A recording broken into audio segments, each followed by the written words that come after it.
Bom dia! Dicas de saúde chegando na sua FM Padre Cícero, a rádio que educa e evangeliza. Eu sou Péricles Vasconcelos, médico clínico do aparelho digestivo, gastroenterologista. Programa Dicas de Saúde aos domingos de 7 a 8h55. Depois tem a missa transmitida aqui na rádio. Estou aqui com o Carlos Eduardo, operador de som, e na sua companhia. Vamos ficar juntos até próximo a esse horário da missa. O assunto hoje, 1º de setembro, dia do Senhor, primeiro dia do mês de setembro, tem várias campanhas do mês de setembro. O assunto hoje é o Setembro Dourado, combate ou conscientização sobre o câncer infanto-juvenil. E tem outras campanhas, né? Inclusive no próximo domingo a gente vai falar sobre o assunto tão triste e polêmico que é o suicídio, campanha do Setembro Amarelo, suicídio. Tem também o do câncer de pâncreas, tem também do mal de Alzheimer. Vamos trazer um neurologista aqui, porque tem o Dia Nacional do Mal de Alzheimer, esse mês de setembro. Então são várias campanhas, tem de doação de órgão também, tem de doenças cardiovasculares, mês de setembro, muitas campanhas. Entre elas, a conscientização sobre o câncer infanto-juvenil. O nosso convidado já esteve aqui conosco, já esteve de forma remota, online, e já esteve também aqui, pessoalmente. Então já está voltando hoje. É o Dr. Wagner Martins. Dr. Wagner Martins é médico, pediatra, oncologista pediatra, neuropediatra.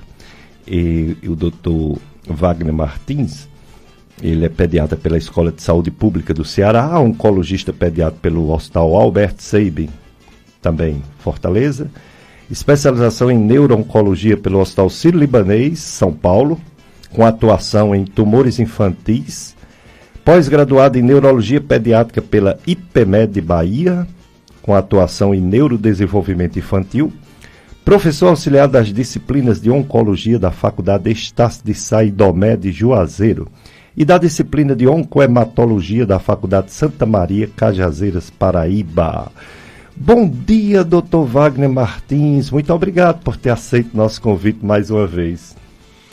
Bom dia, Dr. Péricles, bom dia a todos os ouvintes, bom dia a todos.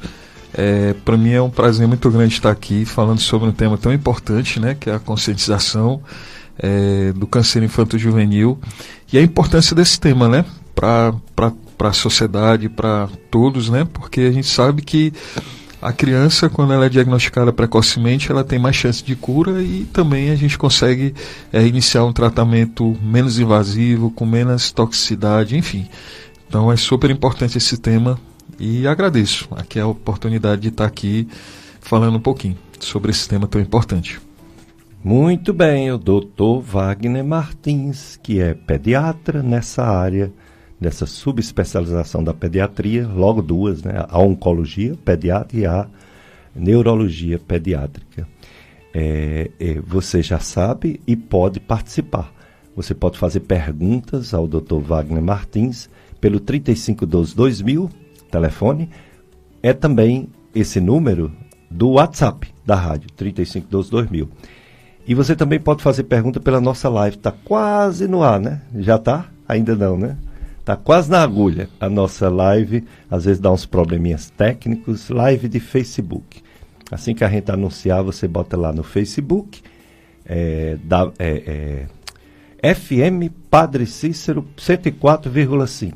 Então assim que dê certo, eu dou o toque e lá você não só nos escuta, mas nos vê e pode também fazer pergunta na live do Facebook. Portanto, esse mês de setembro foi escolhido pelas instituições sociais para a campanha Setembro Dourado, conscientização à sociedade sobre a doença câncer infanto-juvenil. O câncer, que é a doença que mais mata crianças e adolescentes no Brasil, no mundo. Muitos casos anualmente são diagnosticados em torno de 8 mil casos novos por ano. E, como o doutor Wagner já adiantou, se o diagnóstico for cedo, as chances de cura são muito altas, em torno de 80%. Então, é muito importante. A gente não pode falar de prevenção, porque às vezes é um bebê, é uma criança. Quer dizer, não tem como prevenir uma coisa tão rápida na vida de um ser humano. Mas se é descoberto rápido, não deixa de ser uma prevenção, porque vai evitar a morte. E isso é importante. Dr. Wagner Martins, a última vez que você veio aqui, se eu não me engano, você falou sobre uma questão burocrática do Hospital São Vicente de Paulo ser totalmente credenciado pelo SUS para os atendimentos da oncologia pediátrica, cirurgias, exames, etc. Isso já foi resolvido? O Hospital São Vicente de Paulo está 100% referência em atendimento de câncer infantil juvenil, ou ainda há alguns trâmites, ainda há alguns problemas técnicos? Pronto, então, boa pergunta, doutor Péricles. Então, assim, de um ano para cá tivemos evoluções, né? Evolução muito importante. Agora, recente, houve a inauguração do complexo oncológico, o primeiro complexo oncológico aqui da região do Cariri. E, atualmente, o hospital está abraçando, né, o atendimento da maior parte dos pacientes da região, o que vai possibilitar, né, que as famílias elas não tenham que se deslocar aqui da região para estar indo para Fortaleza. Então, em termos de atendimento, lá tem o diagnóstico precoce. À medida que a gente vai diagnosticando os pacientes, a gente está acolhendo eles. Nesse último mês que inaugurou agora, no comecinho do mês, a gente já tem 3 casos novos que estão sendo tratados, né? E lá a gente conta com equipe muito boa. Tem Suelen, que é a coordenadora do serviço, doutora Suelen, oncologista. Sim. A gente tem a doutora Ana Caroline, que é a Sim. hematologista, todas duas excelentes profissionais, e Sim. comigo a gente faz o trio parada dura, né? Para poder estar ajudando, contribuindo para a criançada. Então hoje a gente já consegue abraçar a maior parte dos cânceres infantis, paciente com leucemia, paciente com ortosarcoma, teve um paciente agora recente que a gente vai começar o tratamento dele, paciente com linfoma, paciente com tumores do sistema nervoso central, enfim. Então, a maior parte dos cânceres a gente já está atendendo. Mas esse atendimento, já está totalmente credenciado, tudo certinho. Você, a doutora Suerda Martins e a doutora Carolina. Esse atendimento é credenciado pelo SUS ou é uma filantropia do Hospital São Vicente de Paulo? Não, é um serviço credenciado. Credenciou mesmo, credenciou, né? Já tudo certinho. Muito o bem. Primeiro complexo oncológico do interior do estado. E, sendo credenciado pelo SUS, o trâmite natural é a Secretaria de Saúde de cada cidade enviar essas crianças para o São Vicente de Paulo. Mas você me falou um ano atrás que o São Vicente não deixava de atender nenhuma criança com suspeita. Isso. Ou seja, poderia entrar até pela emergência. Então agora são esses 2 tipos, né, de entrada. Aqui já tinha, que era pela emergência. Quem chegar lá não deixa de ser atendido, né? Lá a gente tem o ambulatório, né, diagnóstico precoce, que todo dia tem um oncologista ou hematologista, e aí cada dia é destinado um número de atendimentos para esses pacientes novos, né? E a gente faz a triagem, faz todo o acompanhamento dos pacientes. De segunda a sexta-feira. Aí, essa entrada de emergência, você falou um ano atrás, ainda existe? Se, por exemplo, a pessoa for no sábado ou no domingo, tem algum médico, algum pediatra para atender? Geralmente, quando se trata de um caso de uma urgência, né? Geralmente ele entra pelo pronto-socorro, né? Que é coordenado pela doutora Jácia, e lá eles avaliam os colegas que estão de plantão, os pediatras, e eles entram em contato com o oncologista que está de sobreaviso. Quer dizer que vocês, mesmo quando não estão lá, ficam sobre aviso, né? Sim. Vocês fazem um rodízio, vocês 3, para ter sempre alguém, né? Sim. Disponível, orientando, explicando, né? Legal. Outra coisa, se tem esse atendimento, que já deixa a população sem medo, porque tem pelo menos um atendimento, pronto atendimento, em relação a um serviço mesmo de oncologia, um serviço mesmo credenciado pelo SUS, ainda há limitações, ainda há dificuldade, por exemplo, um exame para diagnóstico, ou tem tudo no São Vicente? Hoje em dia foi feito, antes de iniciar o serviço propriamente dito, foi feito todo um protocolo, um checklist, quais são os exames, né, que são necessários para estar disponibilizando, para se pensar ou fechar o diagnóstico do paciente. Então hoje, todos os exames são custeados, tanto pelo São Vicente, né, e também quando há alguma necessidade. Por exemplo, hoje a gente não tem a parte da radioterapia em criancinha pequena, mas tem como a gente encaminhar esse paciente lá para o Dr. Igor, lá em Fortaleza. Então, assim, todos os trâmites em termos burocráticos com relação a exames é fornecido também pelo São Vicente. Dr. Igor é no Albert Seib ou no Peter Pan? É lá no CRIO. No CRIO. Muito bem.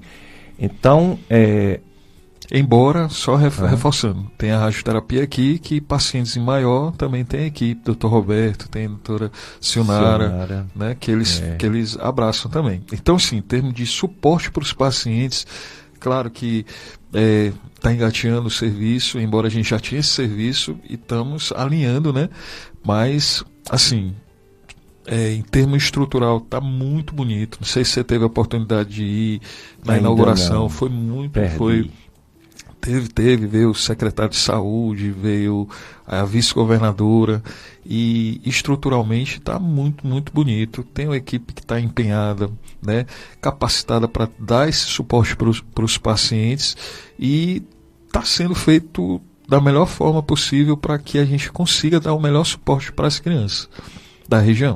Legal. Então, o paciente, qualquer pessoa, né, já que o Sistema Único de Saúde é para abranger toda a população, tem esse serviço referenciado pelo SUS de oncologia pediátrica no Hospital São Vicente Paulo em Barbalha, de toda a região caririense solar, que tem esse serviço. Agora, eu pergunto assim, um paciente que tem um convênio, Unimed, Apivida, pode também ir para o São Vicente? Pode também, né? Pode também. Quer dizer, é um hospital misto, né? Sim, sim. Ah, sim. Muito Lá bem. ele é filantrópico, mas ele também atende convênios, enfim. Legal. Essa parte burocrática eu não entendo muito não, que é do pessoal lá do... mas assim, a gente atende tanto paciente convênios quanto paciente, o filantrópico, né? O paciente do SUS. Entendo. Então, você vai falar sobre os sintomas que chamam a atenção, que o pediatra deve ter mais cuidado, você vai já falar, mas eu fiz essas perguntas sobre exames porque tem os casos mais frequentes, né? A leucemia, por exemplo, né? Isso. Ela continua sendo a causa número 1 de câncer infanto-juvenil? Isso. A leucemia corresponde... É o carro-chefe, né? A grande vedete do câncer infanto-juvenil. Ela corresponde em torno de uns 30% dos casos. E, de fato, é necessário, né, ter os exames, né, para a gente poder pensar e fechar o diagnóstico do paciente. Mas antes de ter o exame, é importante a gente saber quais são os sinais, sintomas, né? Eu acho que não só o médico, né, mas assim, a população de uma forma geral, eles precisam ter esse conhecimento. Meu filho está apresentando tal queixa, e aí eu vou levar, né, vou ficar de olho aberto para poder descartar ou confirmar uma possibilidade de um câncer. Que aí eu vou falar, né? Agora você vai falar. Então, o que é? Porque, por exemplo, febre, fraqueza, falta de apetite, a criança tem quando está gripada. Qualquer gripezinha dá tudo isso, né? O que faz a diferença? Qual o sintoma que chama a atenção que pode ser algo mais grave e não uma simples virose, gripe? Pronto. Então, assim, vai depender do tipo de câncer que o paciente vai apresentar. Vamos dar um exemplo aqui. Paciente que tem suspeita de uma leucemia. O que é que geralmente a família tem que ficar atenta? Criança que tem história de febre recorrente, aquela febre que usa antibiótico, vai na emergência e sempre está tendo aquela febre recorrente, né? Mesmo fazendo uso de medicação. O que quer dizer isso? Quer dizer que a imunidade da criança está baixa. E a imunidade baixa pode estar relacionada com a defesa baixa decorrente de uma leucemia. Outra queixa importante que a gente tem que ficar atento é a questão de manchas arroxeadas no corpo. Criança que está bem, de repente ela começa a ter umas manchinhas arroxeadas, sem uma causa aparente. E você, opa, tem alguma coisa esquisita aqui com meu filho. Um sintoma importante que a criança tem, a criança ela é elétrica, ela está o tempo todo correndo, brincando. Quando você vê a criança mais dinâmica, a criança mais quietinha, mais prostradazinha, você, opa, tem alguma coisa estranha, né? Naquele meu filho. Outra coisa importante é a questão de linfonodos. Às vezes a gente tem uns gângliozinhos, tem tipo umas lândras, né? Que a gente chama. E aí aquelas ínguas que estão aumentando, que estão que não melhora, né? Com o uso de medicamentos. Também a gente tem que ficar atentos. Paciente, criança que tem história de dor óssea, de dor no osso. Não é aquela dor do crescimento. E geralmente a gente confunde, né? A gente fica naquela, é dor do crescimento, mas é aquela dor que a criança ela pega e se queixa à noite, desperta, né? Ela tem um despertar noturno, pega e fica, mamãe, estou sentindo dor, tem dificuldade de caminhar. Então a gente tem que ficar atento também. Isso, e quando a criança está bem, de repente ela começa a ter o aumento da barriguinha. Quando tem esse aumento da barriguinha, muitas vezes a gente pensa que é o quê? É uma constipação, pensa que é um quadro de uma parasitose, e pode não ser, né? Pode ser um aumento do fígado, do baço, né? Isso falando de leucemia. Quando a gente pensa num tumor do sistema nervoso central, quais são os sintomas que a gente vai ter? Né? Um tumor cerebral. A criança geralmente está bem, de repente ela começa a se queixar de dor de cabeça. Só que é uma dor de cabeça recorrente e é uma dor de cabeça associada com vômitos. A criança tem dor de cabeça e começa a ter vômitos. E fora isso, a criança ela pode de repente começar a apresentar e ficar meio sonolenta. A gente tem que ter muito cuidado. Às vezes a criança está bem, de repente ela tem uma história de crise convulsiva, sem ter causa nenhuma, sem ter tido uma queda, sem ter tido nada, e não necessariamente ela vai ser epilética. Às vezes ela pode ter um quadro de uma convulsão decorrente de um tumor.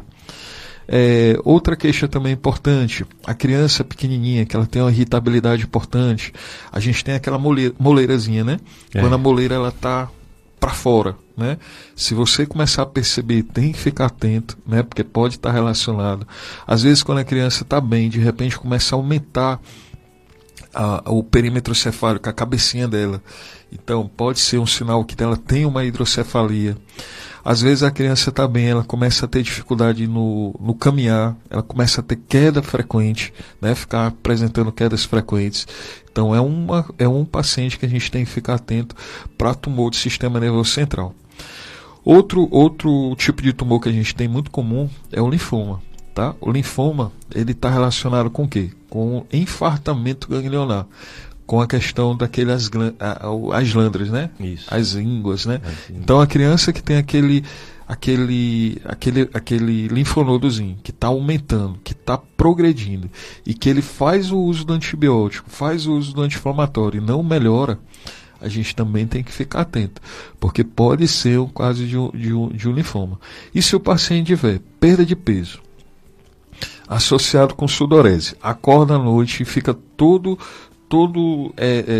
suadinho e tem história de febre recorrente, também pode estar relacionado com linfoma.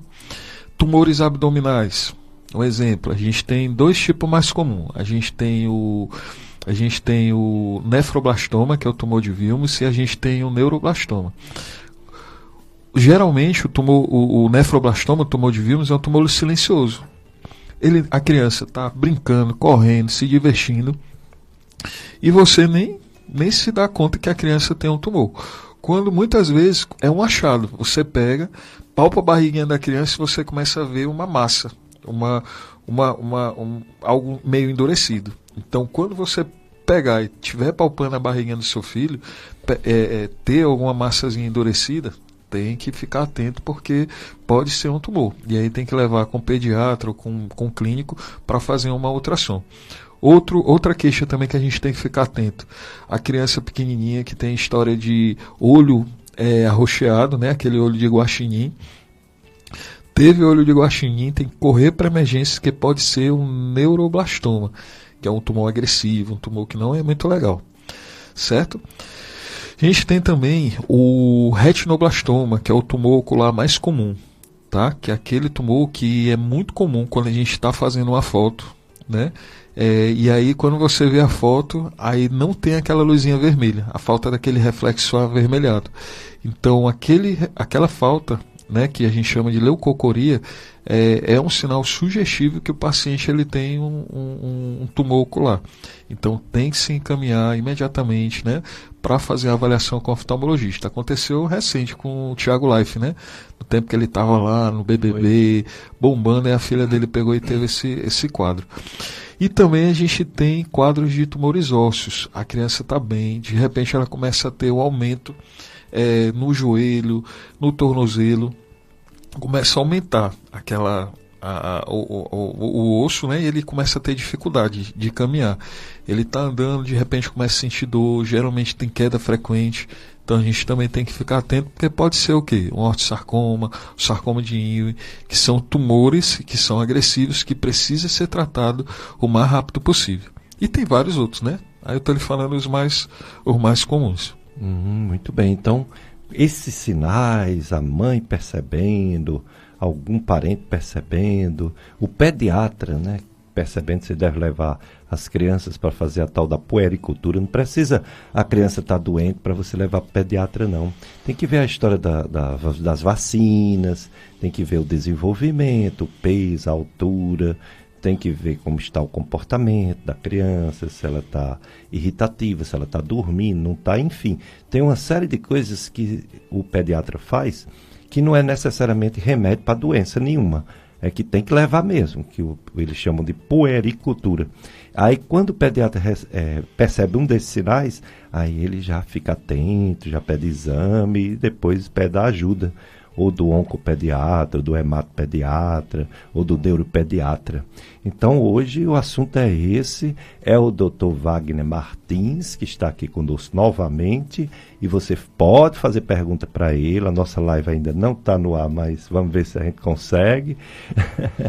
Mas você vai perguntando por telefone, ou mesmo no WhatsApp da rádio. Você pode fazer pergunta escrita, ou então por áudio, tá certo? Vamos para o nosso primeiro bloco de apoio cultural, Carlos Eduardo. Depois a gente volta com mais informações, diagnóstico precoce de câncer infantil juvenil com o Dr. Wagner Martins.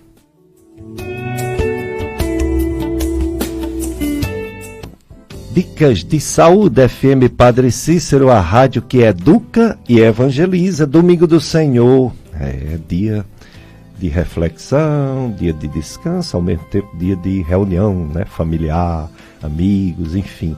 É o dia que a maioria das pessoas não trabalha, embora muitos trabalham. E é um dia de você lembrar, né, de sua fé, seja ela qual for, e se dedicar um pouco à reflexão. É isso aí. Mas também é dia da gente fazer algo produtivo para a população. Uma delas é lembrar dessas campanhas de combate ou de descobrir cedo um problema que possa ser resolvido, porque as doenças, quando elas avançam muito, fica muito difícil o tratamento. Então, o tema de setembro, entre outros, é o do câncer infanto-juvenil. Então, nosso convidado, o Dr. Wagner Martins, ele é oncopediatra, quer dizer, pediatra de câncer. Ele é neuropediatra, quer dizer, pediatra que tem essa subespecialização de neurologia, que ele falou, depois de leucemia, tem os tumores do sistema nervoso central, né, que são frequentes, que pode atingir a criança. Enfim, ele é um médico que, juntamente com a doutora Suerde e a doutora Carolina, dá esse suporte, dá esse atendimento, esse diagnóstico de câncer infantil juvenil no Hospital São Vicente de Paulo e Barbalha e também na clínica privada. Antes que eu esqueça, perguntar logo, além do São Vicente de Paulo, doutor Wagner, onde você atende? Pronto, doutor Pérez. Assim, a minha vida é bem corrida, viu? Eu atendo em outros locais. Mas atualmente a gente tem uma clínica, que é a Clínica KN, e lá a gente dá esse atendimento, né? Tanto na parte, não tanto na parte da oncologia, porque na oncologia é necessário ter um centro de referência, que hoje é todo destinado lá no São Vicente, mas na parte do neurodesenvolvimento. Então também lá eu atendo, né, crianças neuroatípicas, crianças com atraso no neurodesenvolvimento. Autismo, né? Autismo, TDAH, TOD. Atendo também lá aqui no Crato, no Crato, né, no Centro de Especialidades, atendo alguns municípios, enfim, minha vida é bem corrida. E dá aula também, duas faculdades, né? Também. Nessas faculdades tem algum atendimento ambulatorial? Não. Não, a gente tentou implementar lá em Cajazeiras, né, na época que a gente estava tentando, só que é necessário dar o suporte em termos de exame, tudo, e você sabe que é difícil, né, você pegar mas está se tentando, né, ter esse diagnóstico, um ambulatório de diagnóstico precoce. É verdade. Bom, vamos voltar para o que você disse que é o tumor, não é nem tumor, porque nem tumor faz a leucemia. A leucemia não é um tumor, é um câncer no sangue. É a medula óssea que não está bem e acontece esse problema. Fala um pouco sobre, especificamente, a leucemia infantil. Tem mais de um tipo, né? Isso. Tem mais de um tipo. Aí, os sinais você já falou, você começou justamente falando dos sinais que pode ser leucemia, mas exames complementares, quando você suspeita que uma criança tem leucemia, o que deve ser feito além do exame de sangue, o hemograma? Pronto. Então, só resumir assim um pouquinho do que é a leucemia, né? A leucemia, por algum motivo, que tem vários fatores genéticos, tem várias questões que podem estar relacionadas, mas por algum motivo, uma célula que é produzida na nossa medula, né, ela começa a se produzir de forma errada, e ela se transforma na célula blástica. Essa célula blástica, que é uma célula ruim, que é a célula cancerígena, ela começa a ocupar a medula, e como começa a ocupar a medula, ela começa a diminuir a questão da produção de hemoglobina, questão do sangue, né? A questão de plaquetas, que estanca a questão de sangramento, começa a ocupar o espaço de células da defesa, por isso que o paciente tem essas infecções recorrentes. Para poder diagnosticar, né, o paciente, a gente precisa de um exame chamado mielograma, que é o exame que realmente vai fechar o diagnóstico do paciente. Mas até se fazer o mielograma, tem como a gente fazer alguns exames, como por exemplo, o hemograma. O hemograma, ele é fundamental para poder se pensar na possibilidade de leucemia. Quando você faz o hemograma, se o hemograma vier com alteração, por exemplo, de uma anemia, de uma defesa baixa, na neutropenia, a gente já, tem alteração em 2 séries, né, do hemograma. Então, a gente já tem que ficar atento. Um paciente que tem um hemograma que tem uma leucocitose, que é a leucocitose, mais de 50 mil leucócitos, a gente também já tem que ficar atento, que pode ser uma leucemia.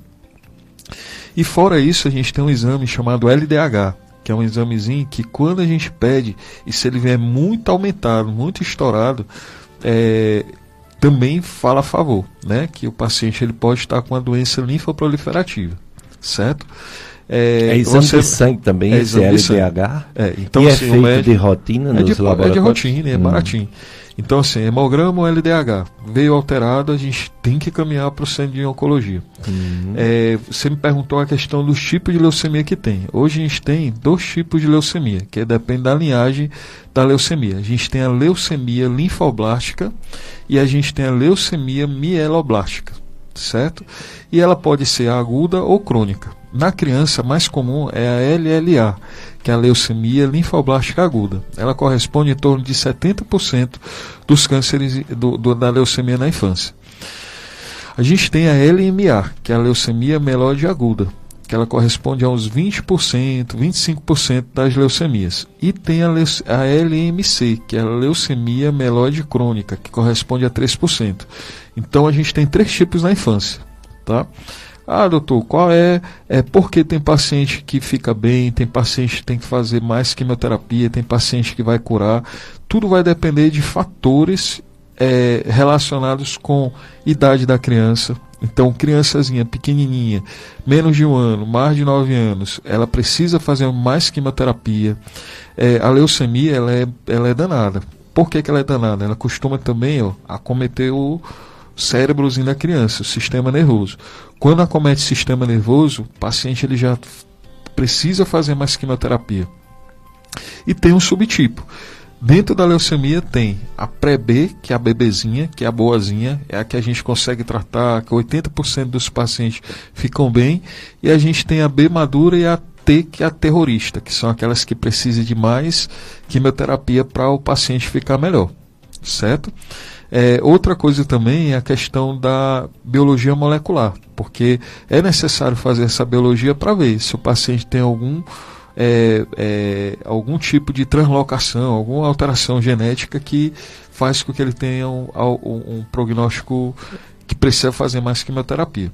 Então, no geral, o que precisa, né, com relação à leucemia?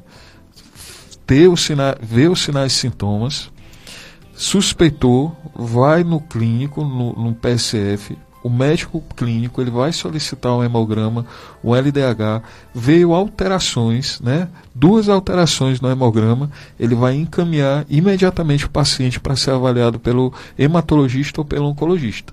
E aí a gente vai definir se é necessário ou não fazer o mielograma, geralmente é feito. E aí, para definir que o paciente é autista, olha essa, que o paciente ele tem leucemia, ele tem que ter mais de 25% de célula blástica na medula. Que aí é quando a gente define que o paciente precisa fazer o tratamento.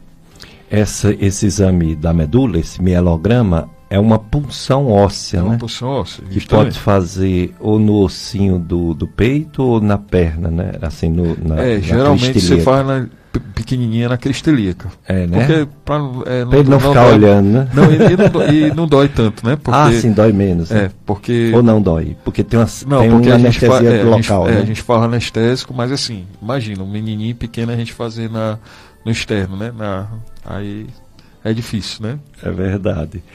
Aí, no caso dele, tanto quanto esses glóbulos brancos baixar, junto com a anemia, quanto esses glóbulos brancos aumentar, isso não é normal, a não ser que ele esteja com infecção passageira, né?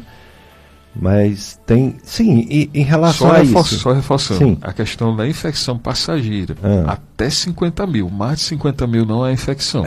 Então você fez o hemograma está 60 mil leucócitos, não é só infecção. Exato. Certo? Então a gente tem que... 50 mil é um absurdo, né? Não é só infecção. Não é só infecção. E aí tem a indicação de fazer o mielograma. Aí fecha o diagnóstico com o mielograma e o hemograma, ou ainda tem mais algum exame para leucemia? Fora esses dois. Não, o exame padrão ouro é o mielograma. O mielograma que vai determinar se o paciente ele precisa ou não fazer o tratamento e fechar o diagnóstico dele. Agora, tem alguns pacientes que mesmo fazendo o mielograma, ele fica entre 5% a 25%, né, de célula, fica naquele duvidoso. Aí às vezes a gente tem que fazer biópsia de medula óssea. Que é outro exame, que é outro exame, mas o padrão ouro é o mielograma. Esse LDH que você falou é aquela desidrogenase lática? Isso, justamente. Interessante, mas ele não é inespecífico, não? Ele é inespecífico, mas quando tem uma doença linfoproliferativa, uma doença oncológica, com as alterações outras, aí né? tem um hemograma e geralmente o LDH ele vem bem estourado. Interessante. Ele vem bem alto, vem 3 vezes, 5 vezes a mais o valor de referência. Muito bem. E uma vez diagnosticado, então é leucemia. Aí, como saber o tipo? O tipo é pela história clínica ou é os próprios exames que vão dizer? O próprio exame. Porque aí vai ser feito lâminas, essas lâminas vão ser encaminhadas, né, para estudo e vai ser coletado um tubinho de sangue. Esse tubinho de sangue ele vai passar pela citometria de fluxo e vai definir qual é o subtipo de leucemia que o paciente vai ter.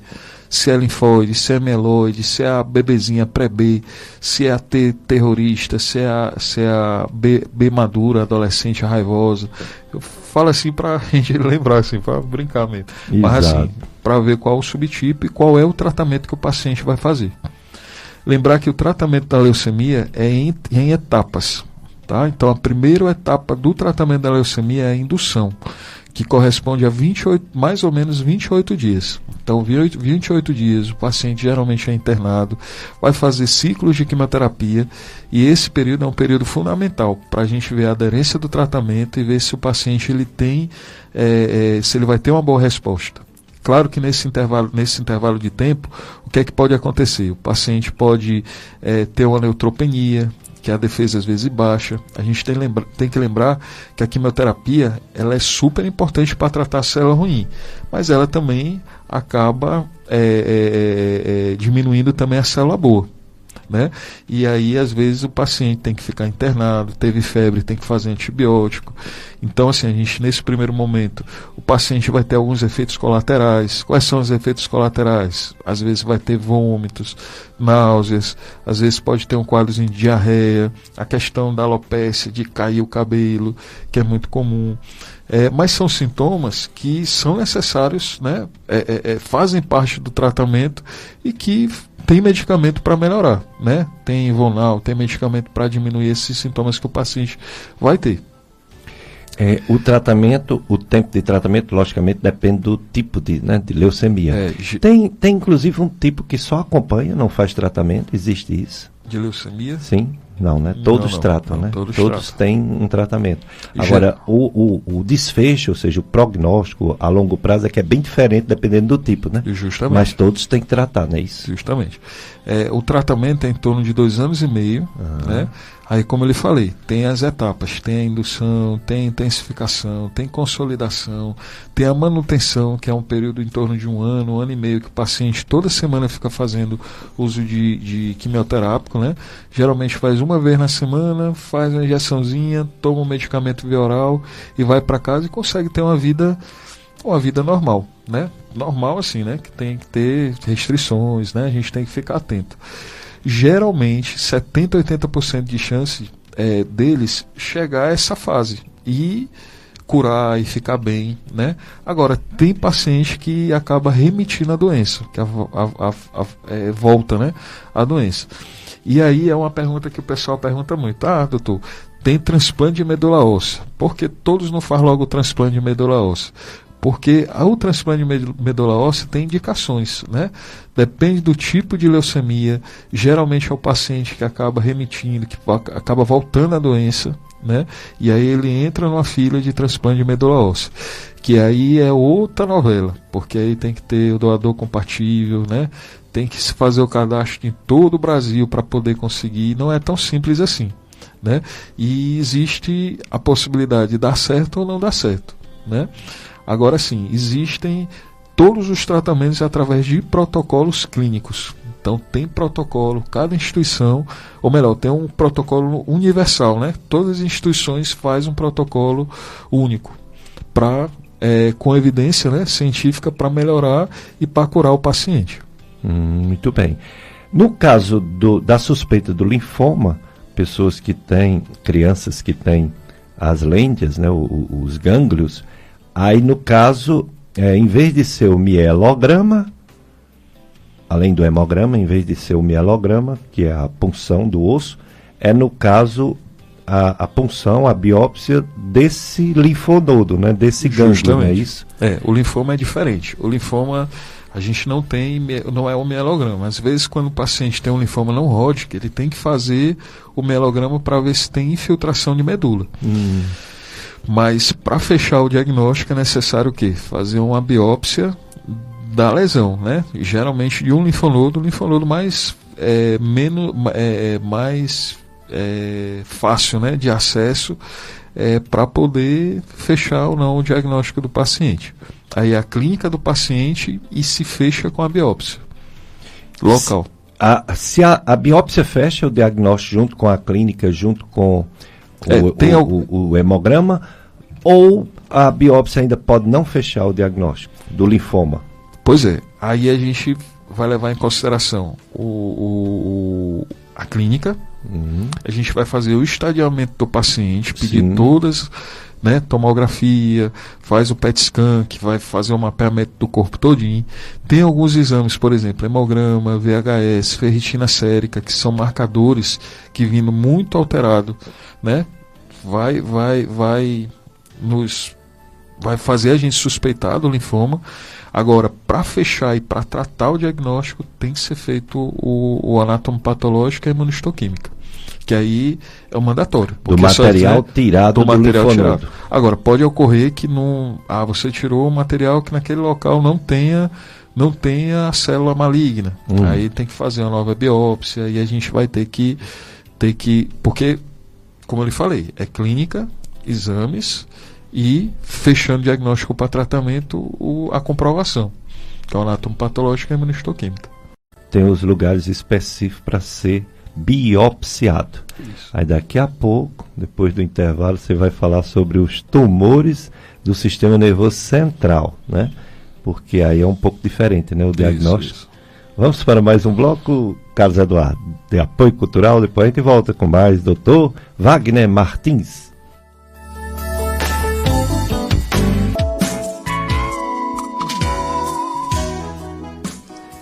Dicas de Saúde FM Padre Cícero. O assunto é o Setembro Dourado.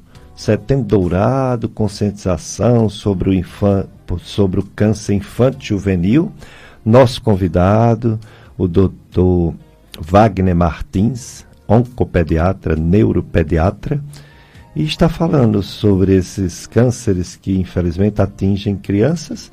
Falou da leucemia, falou do linfoma. Vamos perguntar sobre o câncer do sistema nervoso central. E aí é um pouco diferente. Talvez tenha que fazer o exame de imagem. Talvez não, com certeza, né? Isso. Mas suspeita porque há, como você falou, aquela história do olho. Não, mas do olho é blastoma, né? Como é a suspeita de um tumor do sistema nervoso central? Então, assim, a suspeita do tumor do sistema nervoso central, a criança geralmente ela não está se queixando, né? Dor de cabeça, ter náusea. Então, assim, quando a gente tem uma suspeita de um tumor do sistema nervoso central, o que é que o paciente ele vai começar a apresentar? É aquela criança que ela está bem, de repente ela começa a sentir dor de cabeça todo santo dia. Junto com a dor de cabeça, geralmente uma dor de cabeça matinal pela manhã cedo, associada com episódio de vômitos ou aquela náusea, aquela sensação de náusea. Nesses casos, aí às vezes a criança ela fica mais sonolenta, então a gente tem que ficar atento, porque quando você tem um quadro desse, a criança ela pode pegar e ter o tumor e pode estar entrando numa emergência oncológica, que é uma hipertensão intracraniana. O que é hipertensão intracraniana? Dor de cabeça, vômito e sonolência. Importante. Então, nesses casos, o que é que a gente precisa fazer? Esse paciente ele tem que ser avaliado o mais rápido possível. Tem que se fazer um exame chamado tomografia. E essa tomografia, ela tem como mostrar se tem uma massa, se tem um tumor, se tem líquido na cabecinha, né? Se tem uma hidrocefalia. E muitas vezes, quando o paciente ele tem uma hipertensão intracraniana, ela tem que fazer uma intervenção urgente com o neurocirurgião. Tem que fazer uma derivação, uma DVE, uma DVP, para poder, dar chance para ela tratar e ficar bem, né? Outra queixa, que é muito comum também, é a criança que está bem, de repente ela começa a ter história de quedas frequentes. Está bem, começa a cair, começa a ter dificuldade no equilíbrio. Às vezes a criança está bem, começa a ter história de crise convulsiva. E aí você acha que é epilepsia e não é. Na verdade é um tumor que tá comprometendo uma área que estimula a questão de ter a crise epilética, né? A convulsão. E aí o exame que a gente tem que ser feito é uma tomografia. Geralmente, pelo fluxograma, a criança tem que fazer uma tomografia até 7 dias. Tem que ser avaliado pelo pediatra, pelo oncologista, e se tiver alguma massa, aí tem que se fazer a intervenção. Como é que é o tratamento? O tratamento do paciente com tumor do sistema nervoso central, a gente tem quimioterapia, tem o procedimento cirúrgico, e o procedimento cirúrgico é com neurocirurgião, e às vezes a gente tem que lançar a mão também da radioterapia. Então é o trio, né? É um mundo que é bem particular, né? Porque cada paciente ele tem uma biologia molecular, tem características próprias, né? Mas geralmente a gente utiliza protocolos de quimioterapia, certo? Em termos de tipos de tumores do sistema nervoso central, a gente tem os mais comuns, são os gliomas, que são o carro-chefe, seguido pelo meduloblastoma, seguido pelo ependimoma. Tá? Então são os 3 mais comuns. O tumor ele pode acometer tanto a região aqui nessa partezinha da frente, quanto nessa parte infratentorial, nessa parte atrás. Tá? E cada um tem sua característica. Reforçando, quais são os sinais e sintomas que o paciente ele vai ter que ficar atento para pensar num tumor do sistema nervoso central?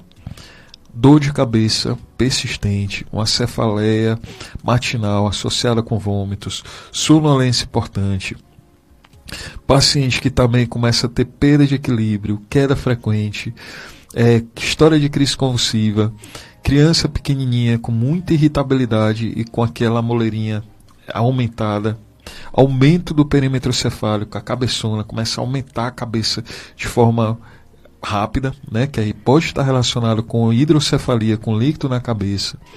O que mais? Alteração súbita de comportamento. É uma criança que está bem, de repente ela começa a ter comportamentos totalmente fora do comum. No colégio começa a falar palavrão, começa a subir, querer tirar roupa, enfim, comportamentos rápidos assim, né? Tem que ficar atento. Às vezes a criança ela tem uma perda visual, que aí está relacionada com um tipo de tumor, o glioma óptico, né? A criança começa a ter quedas, começa a ter dificuldade de enxergar, começa a ter os movimentos no olho, nistagmo, que a gente chama. Então tudo isso a gente tem que ficar atento. Interessante, né? Então, tanto a mãe, cuidadora, professora, pai, tia, ficar atento, quanto os pediatras, né, que recebem as crianças. A maioria realmente são coisas simples, graças a Deus, mas alguns, né, tem que estar atento. E quando não chega a um diagnóstico, a uma compreensão do que está acontecendo, encaminhar é muito importante. Esses 3 talvez sejam os mais frequentes, né? Com certeza, né? Leucemia, tumores do sistema nervoso central e o linfoma. Aí vem outros que, graças a Deus, são bem raros, né? Mas quando acontece também precisa ser diagnóstico precoce. Tem um que o nome é sarcoma. Explique por que é que existe esse problema, esse câncer chamado sarcoma, e parece que tem mais de um tipo também, né?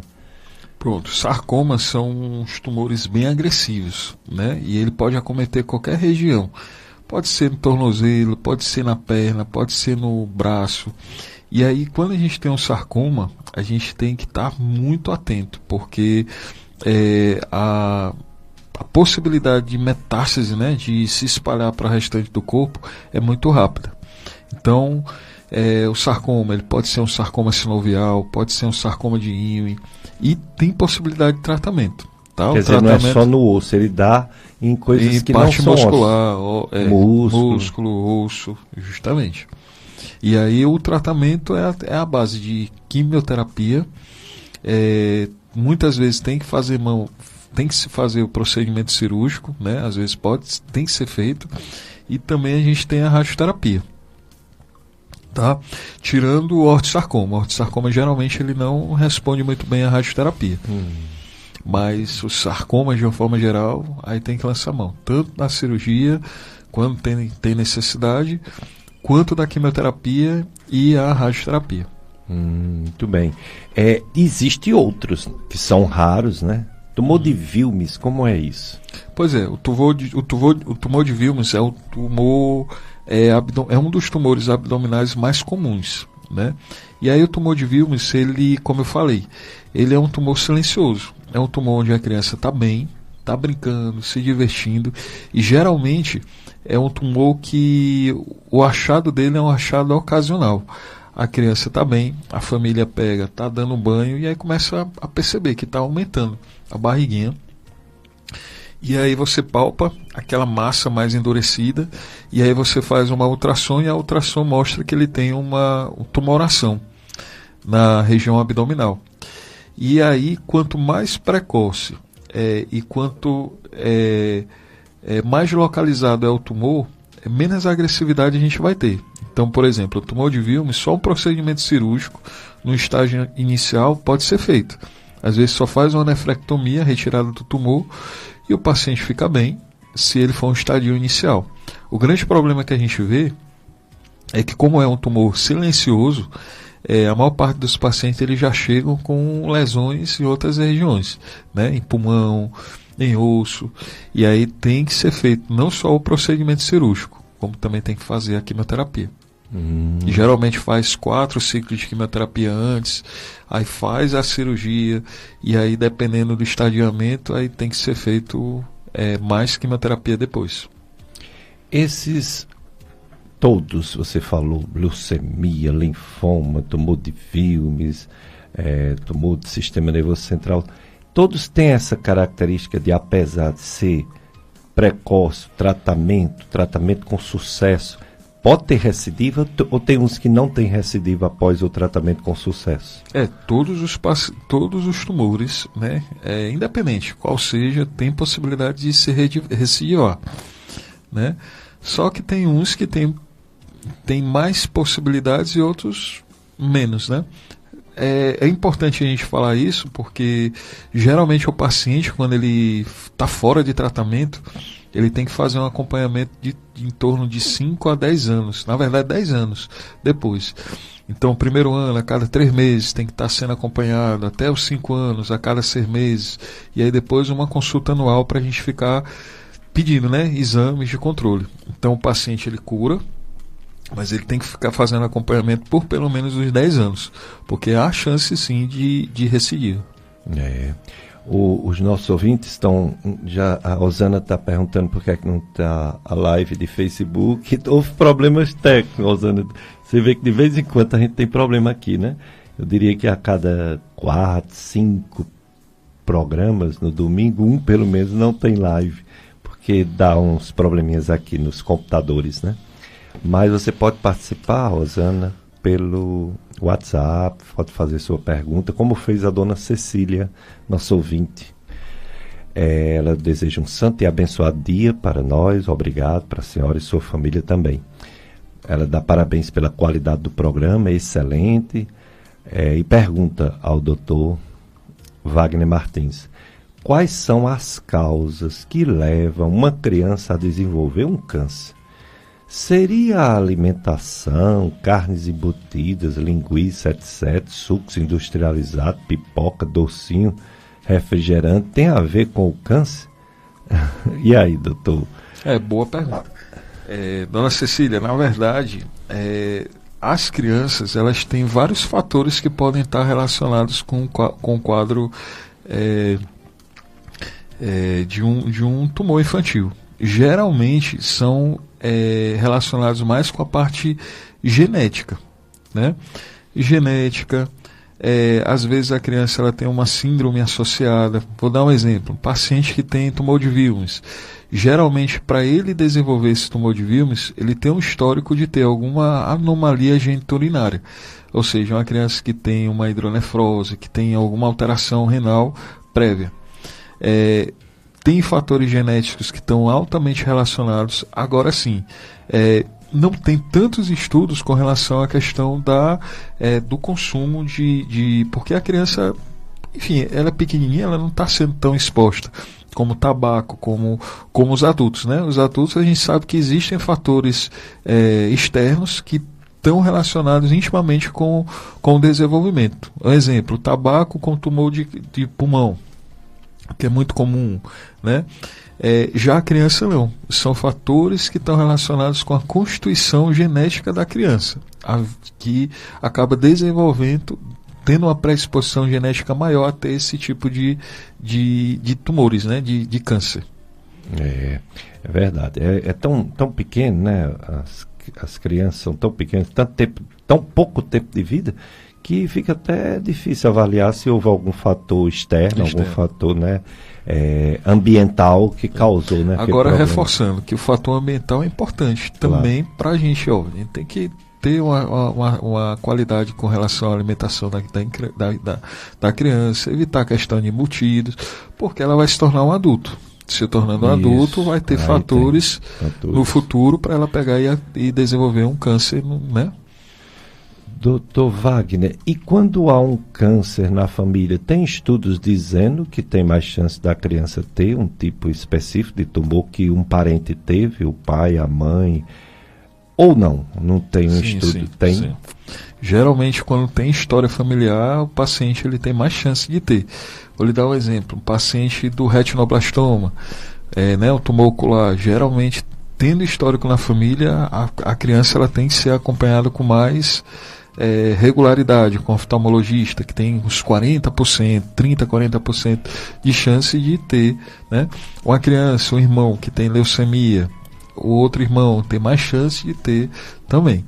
E nesses casos que tem câncer na família, quando nasce uma criança, não existe uma maneira de fazer um mapeamento genético, de ver se tem algum gene alterado, mutado? Tem um aconselhamento genético, mas a gente sabe que a realidade né, são testes genéticos caros, né? Tem que ter um acompanhamento com o geneticista, um aconselhamento, então tem várias questões que estão envolvidas aí. Mas então, pode ser também esporádico. Uma criança pode ter um desses cânceres sem ter nenhum caso na família, não é isso? Justamente. É o mais comum, né? É o mais comum até. É o mais comum. Interessante. Mas em relação a esses 80%, é um dado da Organização Mundial de Saúde. Tem correspondência aqui no seu dia a dia? Você tem visto em torno de cada 10 crianças com essas doenças que foi diagnosticado precocemente, você tem visto 8 de 10 melhorando, ficando boa? Ou qual é a sua noção, qual é a sua experiência aqui no Cariri? No Cariri a gente tem um número de pacientes ainda reduzido, então não tem esse número tão grande para a gente ver. Mas assim, no serviço que eu já trabalhei, em outros locais que eu já trabalhei, e aqui também, né, a gente consegue ver que todos os pacientes que entram precocemente, que têm estágios iniciais da doença, geralmente eles saem curados, né? E corresponde à realidade. Se o paciente ele é diagnosticado precocemente, ele tanto tem que fazer quimioterapia com menos agressividade, com menos quantidade de drogas, quanto a gente tem a possibilidade de ver um resultado positivo. Uma boa parte dessas crianças que têm esses problemas faz o tratamento sem estar necessariamente internado, mas tem que estar internado no momento da quimioterapia, não é isso? Geralmente depende do ciclo de quimioterapia. Tem quimioterapia ambulatorial, que o paciente vai, faz um dia, aí, por exemplo, a manutenção da leucemia. Então ele vai um dia, faz a quimioterapia, volta só na outra semana. Tem outros pacientes que eles precisam ficar internados 5 dias. Por quê? Porque tem que fazer ciclo de quimioterapia, que tem que ter a vigilância, tem que ver, né, a infusão da droga, tem que fazer um preparo pré-QT, hidratação. Então tem várias. Então depende do tipo de quimioterapia que está sendo fornecido para o paciente. E os efeitos colaterais da terapia dependem do tipo de quimioterápico, isso, né? Justamente. Do tipo, do tempo e também do tamanho da criança, muitos fatores. Justamente. Tem os efeitos colaterais principais, né? Que são a questão de náusea, vômitos. A criança muitas vezes ela tem história de diarreia, a questão da queda do cabelo, que é muito comum. Às vezes o paciente, depois da quimioterapia, entre o 7º ao 14º dia, cai a defesa, né? Aí a criança às vezes tem uma neutropenia, que muitas vezes tem que fazer uso de um medicamento chamado granuloquine, que é um medicamento que tem que estar para estar melhorando a defesa do paciente, que esse período é um período que a gente tem que ficar atento também, porque às vezes o paciente ele pode ter tá tudo bem, correndo tudo bem na quimioterapia, chegou com 7, 8 dias, teve febre, tá com a defesa baixa, e aí a gente orienta, né? Mas às vezes, não vai logo para emergência. E às vezes, com a defesa baixa, ele pode pegar e ter uma infecção grave e acontecer o pior, né? Que aí é isso que a gente tem que ficar atento. E tem efeitos de acordo com a quimioterapia, né? Por exemplo, tem doxorubicina, que está relacionado com cardiotoxicidade, que a gente tem que ficar fazendo acompanhamento com ecocardiograma para ver a questão do coraçãozinho se está tudo bem. Às vezes tem medicamento que está relacionado com ototoxicidade, problema na parte do ouvido. Então tem várias... depende da quimioterapia. Esse tratamento, além do tratamento médico com indução, com colocação da quimioterapia ou radioterapia, ou a própria cirurgia em alguns casos, tem também uma equipe de outros profissionais paramédicos, né? Às vezes tem fisioterapia, psicologia infantil, tem... O São Vicente faz esses outros tratamentos paralelos? Faz. E assim, o senhor falou numa parte fundamental, né? Imagina, você tá bem na sua vida, rotina diária, aí de repente vem esse diagnóstico devastador, né? Que, meu filho, meu neto tem um câncer. Então, assim, é importante ter esse suporte, ter um acompanhamento com o psicólogo. A gente tem que lembrar que o câncer, ele não é só uma doença da criança. Na verdade, tem-se a adoecer da família inteira, né? Porque a família fica angustiada, a mãe muitas vezes tem que se deslocar e tem aquela rotina dela, ela vai ficar exclusiva para o tratamento da criança, né? E eu sempre falo assim para os pacientes, para ter resultado com relação à quimioterapia, não é só o tratamento quimioterápico propriamente dito. É importante o quê? A forma como a família leva esse processo, porque muitas vezes tem família que se desespera, tem família que fica naquele negativismo e tal. Então é importante a gente tentar levar de uma forma positiva, né? Não sei, não sei a religião, acredito que todos que estão ouvindo aqui são religiosos também, né? Estão numa rádio católica, né? Mas a fé é super importante, né? Aquela questão de você encarar de uma forma positiva todo o processo, porque é uma jornada. É uma jornada que tem pessoas que estão auxiliando, que estão ajudando, mas o desfecho é a critério de Deus, né? É Ele que vai dar o desfecho.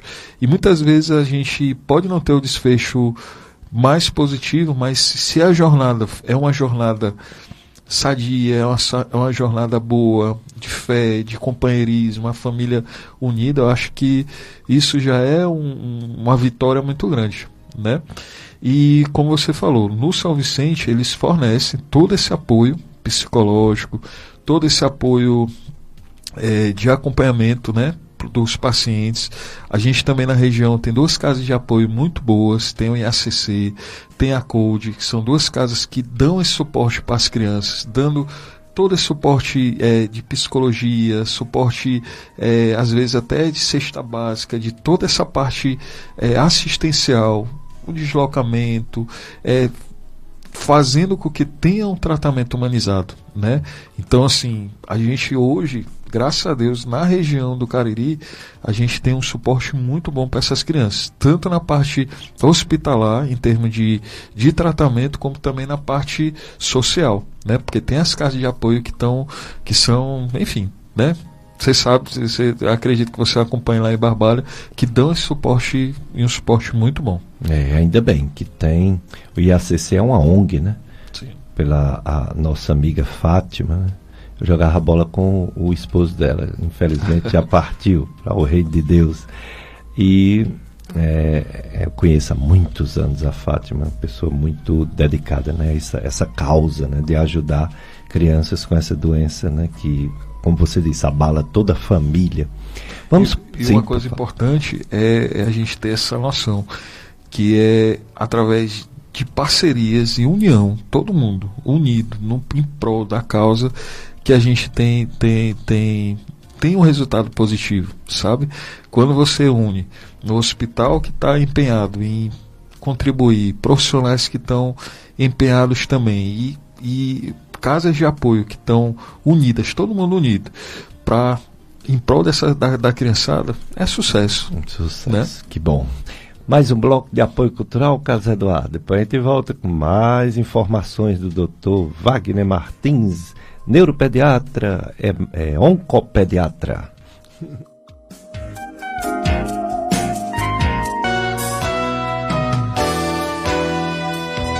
Dicas de Saúde FM Padre Cícero. Tem mais uma pergunta para o nosso convidado, Dr. Wagner Martins. A Socorro, ela deseja um bom dia para os anjos de Deus. Muito obrigado, Socorro. Quem somos nós, né, para ser anjo de Deus? Mas obrigado pela sua delicadeza e obrigado pela sua audiência. Pergunta ao Dr. Wagner, porque tem uma filha que está com 30 anos e já faz um tempinho que apareceram manchas roxas no corpo dela. Às vezes saem muitas manchas nas pernas delas e são como hematomas. Ela tem ansiedade generalizada. Já foi em alguns médicos e eles falam que é da ansiedade essas manchas. Mas a Socorro se preocupa muito. Gostaria que o Dr. Wagner indicasse um exame mais aprofundado ou um especialista para esse caso. Então, dona Socorro, primeira coisa a gente tem que... pode estar relacionada com a ansiedade, mas tem que descartar, né? Alguma alteração hematológica, né? Ela tem 30 anos, eu recomendaria fazer um hemograma, fazer um coagulograma para ver se tem algum distúrbio de coagulação, né? E procurar um hematologista adulto, né? Porque aí ele vai descartar uma possibilidade de alguma uma púrpura, de uma PTI, de alguma alteração hematológica. Exato. E ver se é realmente da ansiedade, porque pode estar associado, né? Não ser só a ansiedade que esteja acontecendo. Ela é ansiosa, mas também tem alguma doença hematológica associada.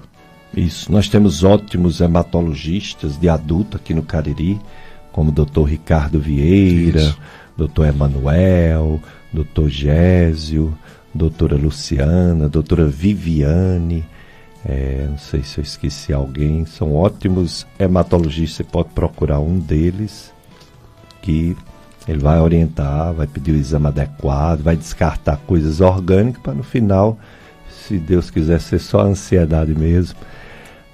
Mas é bom fazer essa avaliação com especialista.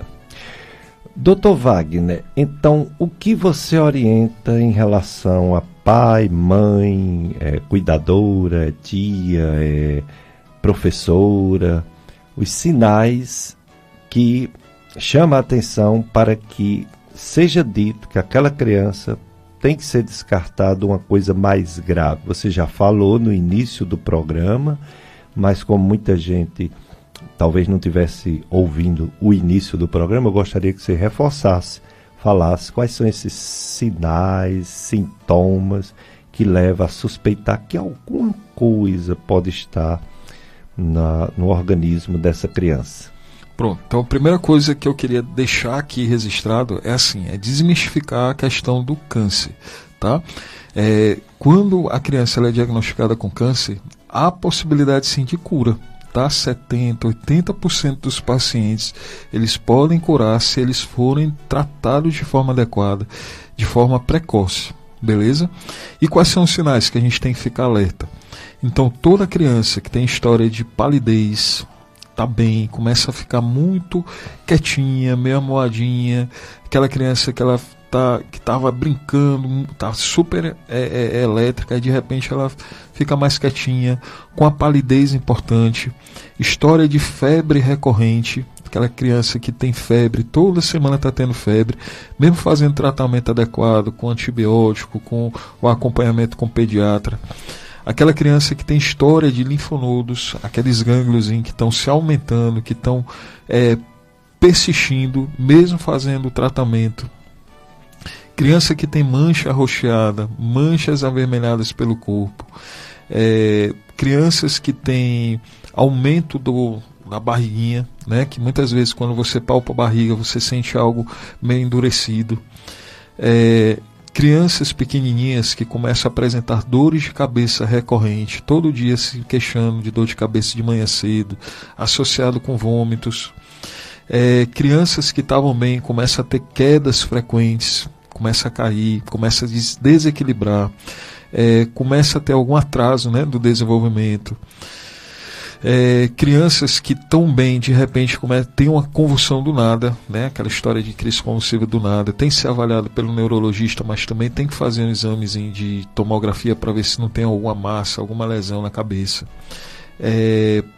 Quando você tira uma foto e nessa foto você percebe que, com flash, né? Uma foto com flash, e você percebe que não tem aquele reflexo vermelho, né, que tem que ser avaliado pelo oftalmologista também. Criança que está bem, de repente começa a ter uma massa, né, no joelho, no tornozelo, no braço, também tem que ficar atento. E é isso. São sinais que fazem a gente pensar em alguma possibilidade de uma doença, né? E tem que ser avaliada pelo médico do posto, avaliada pelo pediatra, e aí, tendo algum sinal realmente sugestivo, eles vão encaminhar para o centro de referência, né? Lá para São Vicente, para os centros de diagnóstico precoce, né? Que tem também aqui na região. Muito bem, então esses sinais todos que o Dr. Wagner citou devem ser vistos e identificados, encaminhar, e como referência principal realmente é o Hospital São Vicente de Paulo, que é o único hospital do Cariri, da região toda do interior do estado, que tem referência no diagnóstico, no tratamento de câncer infantil juvenil, e no caso do São Vicente de Paulo até câncer de adulto também. Mas a estrutura para o câncer infantil juvenil é bem feita, né? Bem estruturado para dar esse atendimento, esse suporte, como ele falou, né? Suporte multidisciplinar. Temos a propaganda eleitoral, né? Vamos dar essa pausa para a propaganda eleitoral e depois a gente volta com mais Dr. Wagner Martins.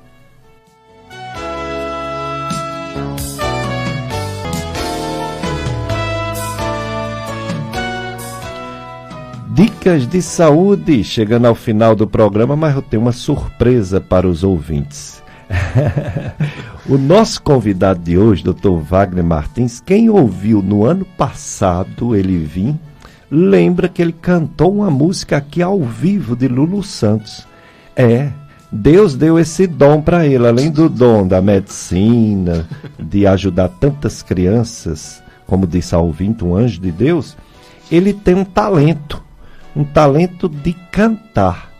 Tem no YouTube, tem lá no Instagram, no Facebook, ele cantando, aquilo me chamou muita atenção e eu convidei para ele fazer uma palhinha aqui, e ele fez no ano passado e vai fazer hoje também. Hoje ele vai cantar logo 2 músicas. Uma com sua ajuda, viu? Já pensou? Eu vou estragar a música. Sim, senhor, não vai deixar passar. Dr. Wagner, como foi que começou essa história de música na sua vida, Dr. Wagner? Não, eu sou apaixonado por música, né? E cheguei a fazer conservatório de música na época da faculdade. Enfim, mas é um hobby, é uma brincadeira que eu costumo fazer. E olha que não é pra qualquer que eu canto assim, não. Eu sou muito tímido, já lhe falei outra vez. Falou. Mas que bom que você vai dar uma palhinha aqui pra gente ouvir música de qualidade, né? Hoje você vai cantar alguma pessoa famosa? Hoje a gente vai fazer, eu vou fazer Marisa Monte, e depois a gente vai cantar a Dorivan Barbosa. Barbosa, né? É o Tiro Álvaro. É o da Garoa, né? Como é? Tiro Álvaro. Eu sei, mas é daquele conjunto... Aquele conjunto, Demônios da Garoa. Que nome feio, Demônio. Mas eu lembro demais desse conjunto. Então vamos lá, como é que a gente vai? Pode começar aí, doutor.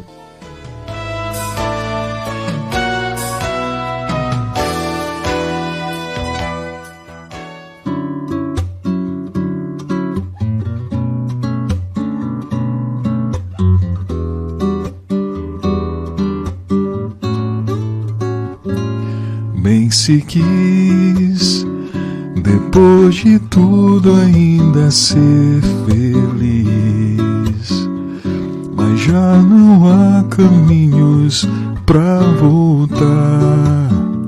E o que é que a vida fez da nossa vida? O que é que a gente não faz por amor? Mas tanto faz, já me esqueci de te esquecer, porque o teu desejo é meu melhor prazer, e o meu destino é querer sempre, sempre mais. A minha estrada corre pro seu mar, e agora vem pra perto, vem depressa, vem sem fim dentro de mim, que eu quero sentir o teu corpo pesando sobre o meu. Vem meu amor, vem pra mim, me abraça devagar, me beija e me faz esquecer.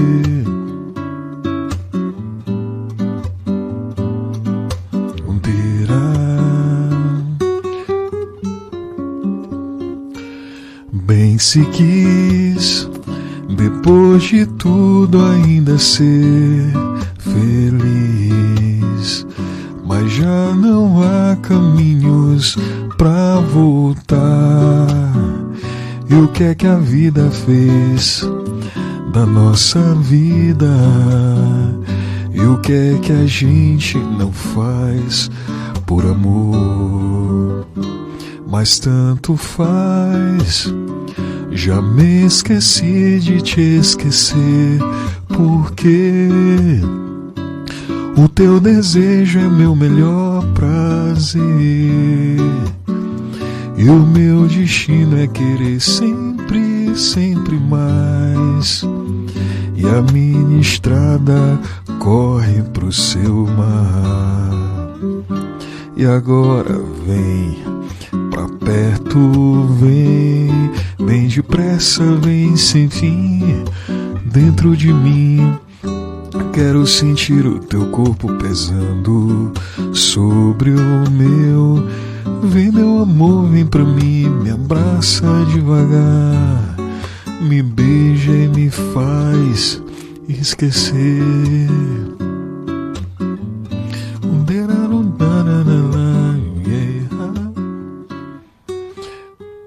E aí? Oh, que maravilha, que coisa agora bonita. Agora vamos nós dois. Vamos lá. Animadinha, né? Você canta e eu atrapalho. Vamos lá, a outra. Demônios da Garoa, das antigas. Essa é boa, essa é boa, animada. boa. Eu tenho um LP mesmo, de vinil, de Demônios da Garoa.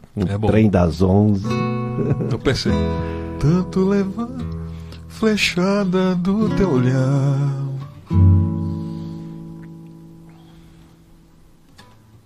e tanto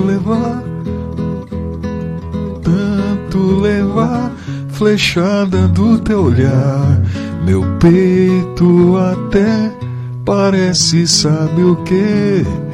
E tábua de tiro ao álvaro, não tem mais onde furar.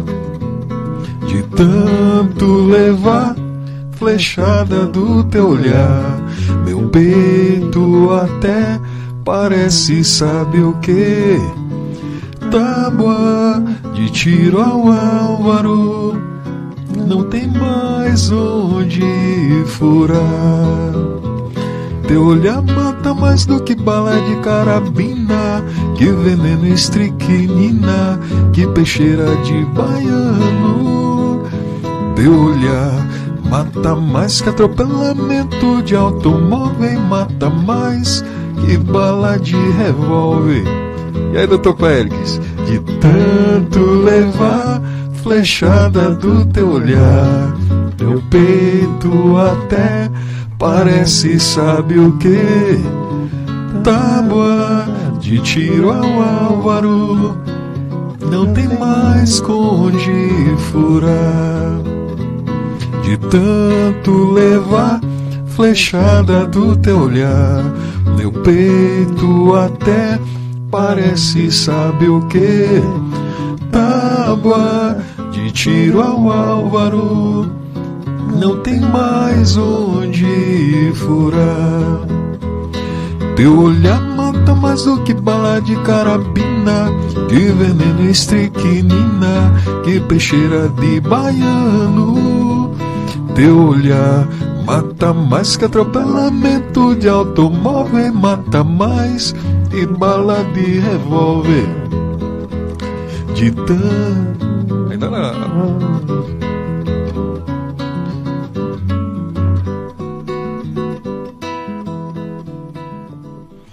Aê! Parabéns! Muito obrigado, doutor Wagner. Obrigado, Carlos Eduardo. Vocês vão ficar do Sagrado Coração de Jesus para FM Padre Cícero. E se Deus permitir, voltaremos no próximo domingo com mais uma campanha. Desejo a todos um domingo santo, uma semana cheia de Deus e muita paz no coração. Um abraço para todos.